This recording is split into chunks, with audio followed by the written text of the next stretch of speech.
Bom, a gente sabe que a indústria de beleza é movida por plástico de uso único, certo?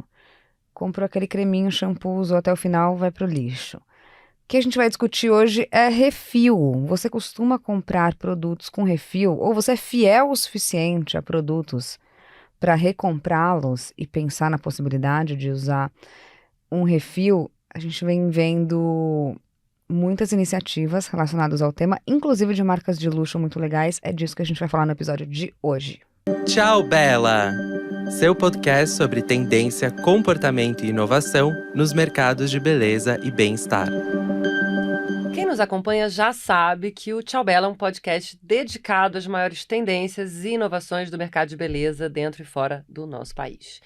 E isso acaba, na maioria das vezes, esbarrando no fator fundamental que escala e impacta o nosso problema ambiental. Bom, sou Vânia Goy, apresento o Tchau Bela ao lado da Isa Deson, pesquisadora de tendências. É disso que a gente vai falar hoje, como é que a gente combina a escala de marcas que estão no mundo inteiro com impacto ambiental. Isso tem tudo a ver com embalagem, tem tudo a ver com refil, tem polêmica, tem desafio, tem solução, e por que a gente deve apostar neles? Refil não é nenhuma novidade. Na beleza, inclusive, o Brasil é um dos pioneiros a trabalhar com o refil em grande escala, a começar com a Natura, que adota, em alguma medida, esse recurso desde a década de 80. Hoje, o portfólio de Natura tem 10 categorias de beleza diferentes, mais de 220 produtos têm opção de refil, e só no ano passado eles informam que evitaram o descarte de aproximadamente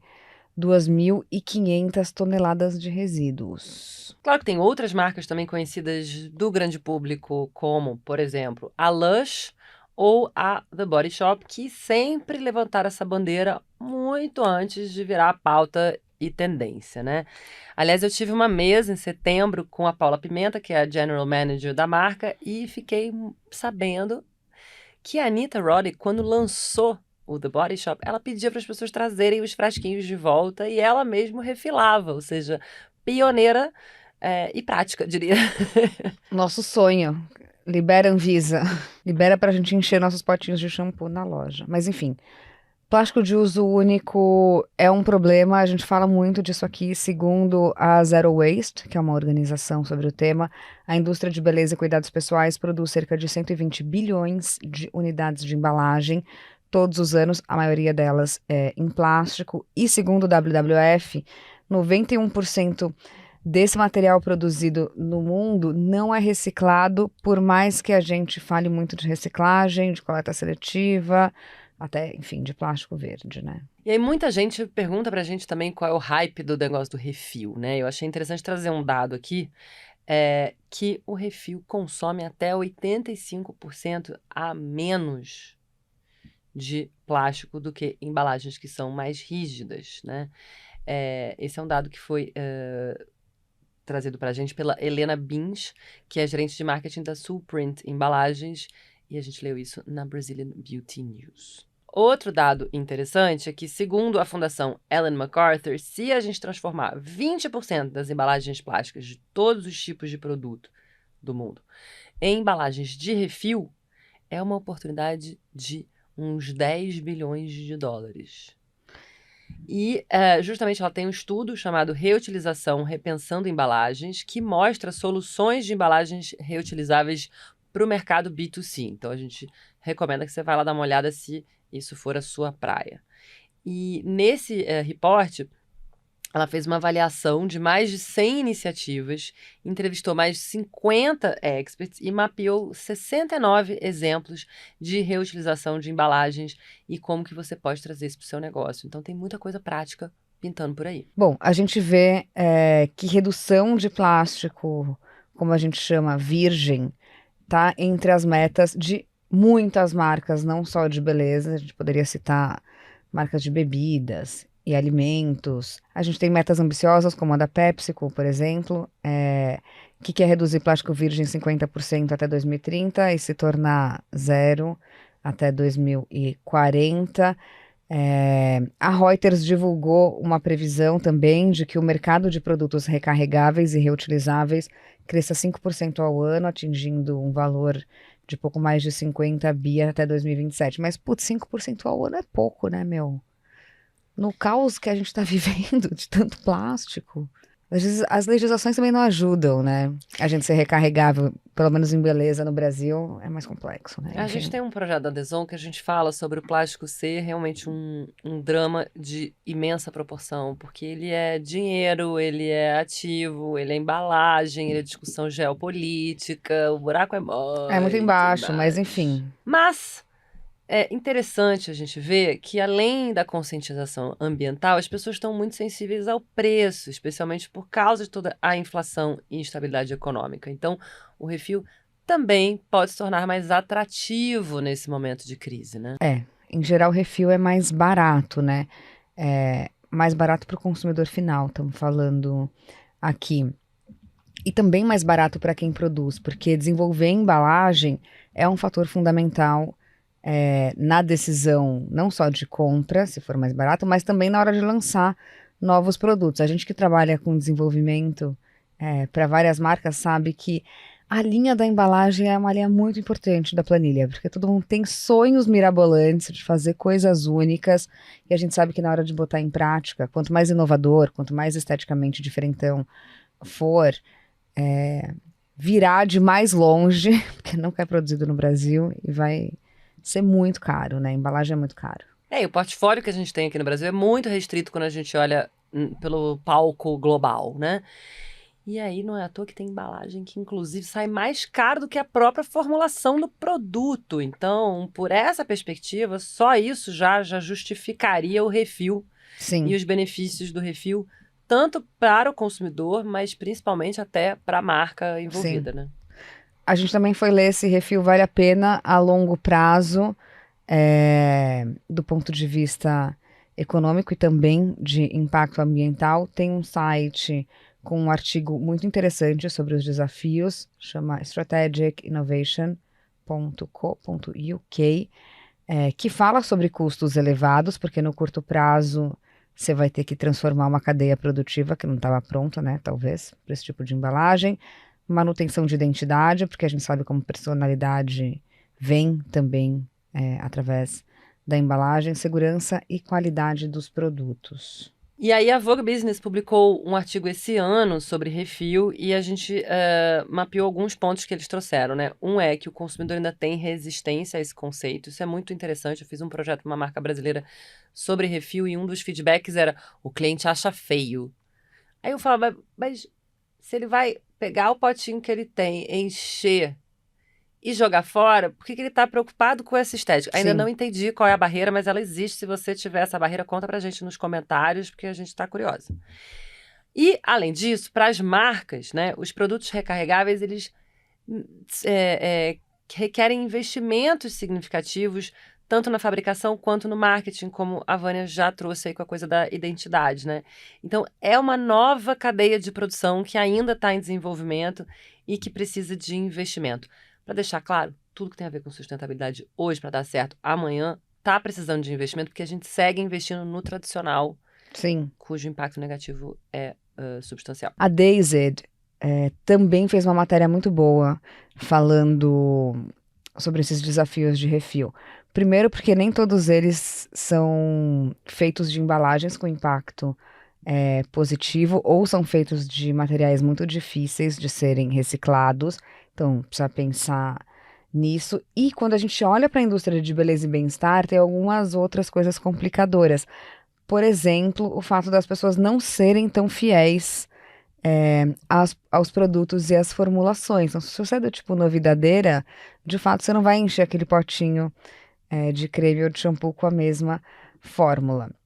Sem contar várias outras camadas que a gente precisa levar em conta e não tem a ver necessariamente ou somente com o uso de refil. Então, emissão de CO2 com logística deveria entrar nessa conta, porque se você está produzindo ou comprando um refil que não foi feito aqui e precisa ser transportado, talvez o impacto ambiental disso supere a escolha né, da embalagem, ou se a formulação precisa viajar para ser envasada aqui, tudo isso precisa ser analisado quando a gente pensa em impacto ambiental, mas aí estamos indo longe, né? Só isso vale outro episódio. Negócio de logística é todo um babado. Acho que a gente pode pensar nisso. É tudo muito complexo, porque é uma cadeia complexa. E também a gente quer conveniência, né, gente? Tem um fator Sim. aí que é fundamental. E além do consumidor médio de beleza ser agnóstico, ou seja, tá ali transitando entre tantas marcas e coisas que querem experimentar, alguém recomendou, viu online e tal.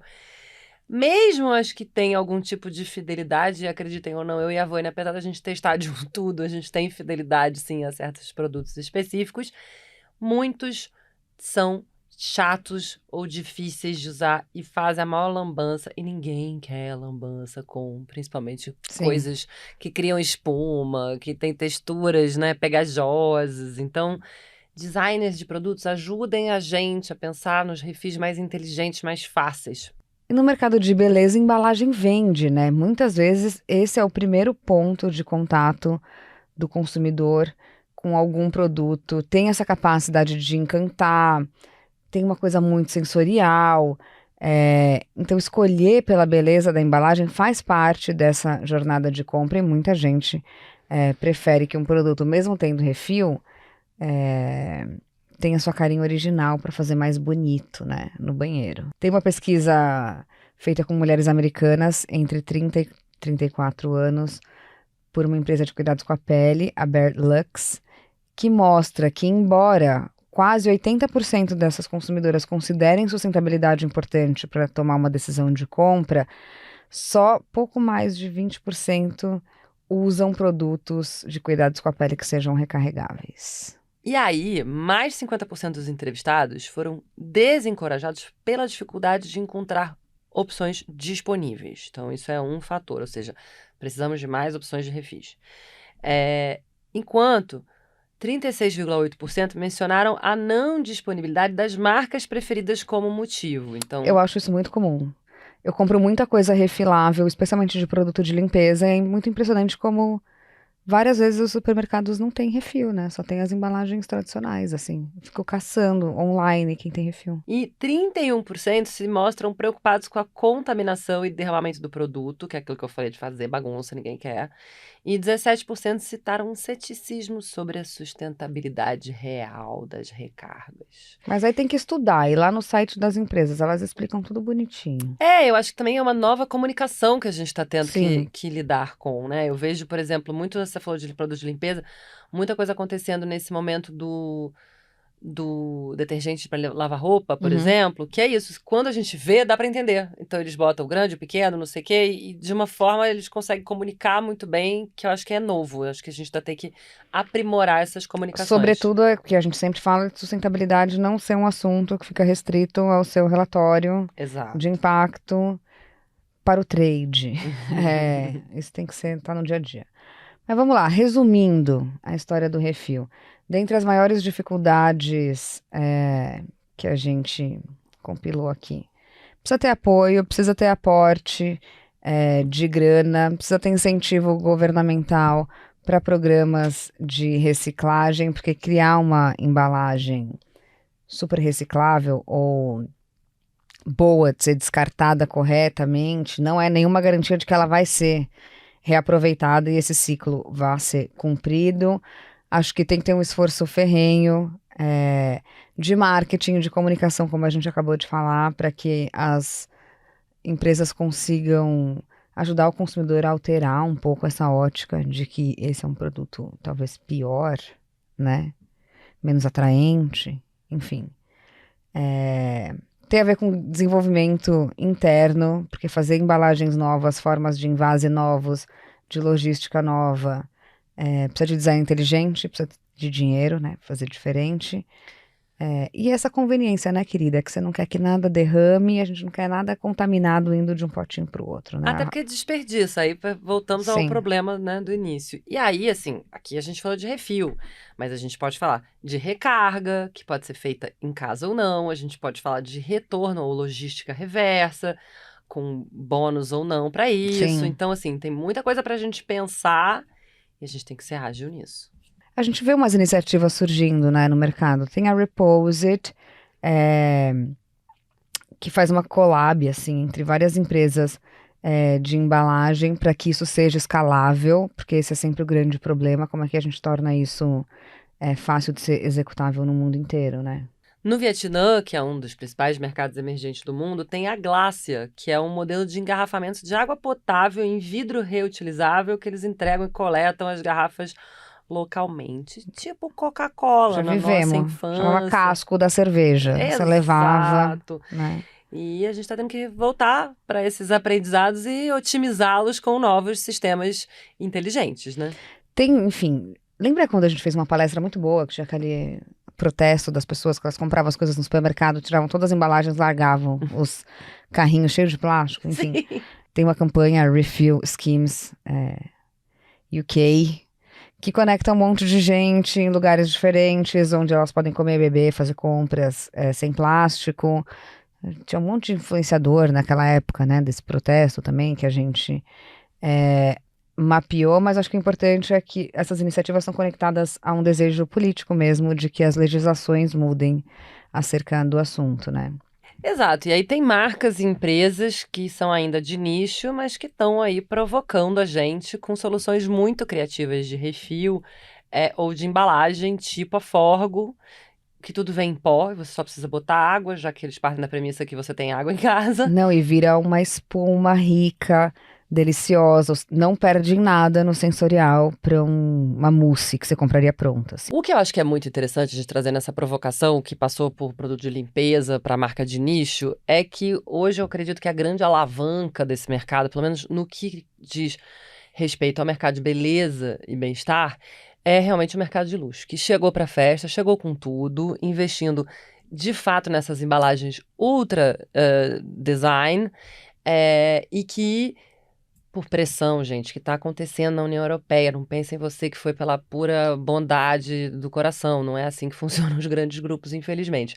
Vem aí pressão governamental, pressão das COPs, do consumidor. Então, é bastante gente pedindo mudança. E aí eles vão começar a mostrar um caminho novo, que eu acho muito forte, né? E muito interessante da gente pensar, porque quando a gente olha para marcas de luxo ou desse mercado mais premium, embalagem tem muito impacto, né? Quando a gente pensa em fragrância, tem a ver com o peso do frasco, tem a ver com a base do frasco, ter mais vidro, tem a ver com acabamentos, detalhes, as texturas. É muito importante a embalagem quando a gente pensa nesse lugar. Então, ter refil aí é uma mudança mesmo de comportamento, né? Tanto que já tem nome, né? A gente chama isso de artificação. Então, o luxo ele tem vindo como uma forma de se diferenciar depois de tanto tempo nas últimas, principalmente quando a gente fala de moda, né? Nas últimas estações ele ter tentado seguir as tendencinhas do TikTok, seguir coisas passageiras. O que tem voltado como a grande força do luxo nesse momento é a capacidade de abstração, de criação, De virar um objeto quase, né? de sonho, né? Então, a gente tem visto isso muito importante como uma forma também de afirmar o porquê investir naquela bela embalagem. Sim. E, portanto, também fidelizar aquela relação com aquele produto, seja ele um perfume, um batom, etc. A gente recebeu muita coisa no acervo esse ano de marcas muito importantes. Então, Paradox, que é uma fragrância nova de Prada, já chegou no Brasil, refilável. Chloé chegou com embalagem refilável. Guerlain lançou refil. E fragrâncias que vêm numa embalagem de papel super interessante. La Vie est Belle, que é um dos perfumes mais vendidos do mundo, tipo, milhares de perfumes por segundo no mundo inteiro. Também lançou um refil de vidro. Maué, de Giorgio Armani. A gente tem uma iniciativa muito boa no Brasil, que é o I, uma marca lançada pelo Grupo Boticário recentemente, que já nasceu desde 2021, com os refis feitos de alumínio. Isso é super importante de considerar, porque alumínio é um material muito reciclado. Eu tenho um queridinho, Dries Van Noten. Sou absolutamente cadelinha. Outro patamar, gente. Outro patamar. Da linha de beleza. Sei que não é escalável, como várias coisas que a gente estava falando, mas ele criou, por exemplo, as fragrâncias têm todos os frascos diferentes, com cores e patterns que tem a ver com a assinatura dele, de moda em materiais diferentes. Então tem madeira que vem de florestas geridas de forma responsável, tem cerâmica, tem alguns materiais reciclados, enfim. Mas tudo refilável, porque é uma loucura a gente pensar que fragrância você jogava fora. ainda joga muito fora todos esses frascos que são super rebuscados, né? Mas isso também acontece com maquiagem, né? Pois é, e aí a gente não pode deixar de falar de Hermès, que lançou ano passado a linha de maquiagem que nasce com refil. Então, Dries, essa turma Hermès e mais alguns estão nascendo já, né, nativos refiláveis. E, além de tudo, com essa ideia linda que o Dries traz. O do Dries é tão impactante que você pode escolher qual a estampa, por exemplo, do seu batom, e aí você escolhe a cor que você coloca dentro, como se fosse uma roupinha, né? Exatamente. Louboutin fez um estojo personalizado de recarga de batom que parece mais uma Minaudière, uma bolsinha de Sim. noite, sabe? E Carolina Herrera fez um batom que a gente simplesmente chamou de batom biju, porque ele parece uma joia ou uma coisa que você realmente quer mostrar por aí. Escolhe os charms, escolhe que carinha ele tem todas as Sephorás, etc. Tem pompom, tem tudo. Tem tudo. O importante é a gente também, usar as nossas coisas até a última gota. Por favor. A gente tem a vida inteira pra usar batom, tem a vida inteira pra usar fragrância, não precisa usar tudo de uma vez pra ter essa coleção, né? Então usa um batomzão até o final, compra o refil pra essa embalagem também valer a pena, né? Exatamente. Esse episódio foi gravado aqui nos estúdios do Iguatemi, em São Paulo, nosso apoiador master. A gente veste parte da curadoria de The Club, uma das lojas do shopping. Vocês sabem, Tchau Bela tem pesquisa feita pela Larissa Nara e pelo Felipe Stoffa, roteiro escrito pela Katrina Carta Kovarik, com trilha sonora do Alex Batista, direção de arte da Núbia Lima, produção da agência On The Nose e da Space House. Timaço pra gente estar aqui toda quinta-feira. Até semana que vem. Isso. Tchau, Bela!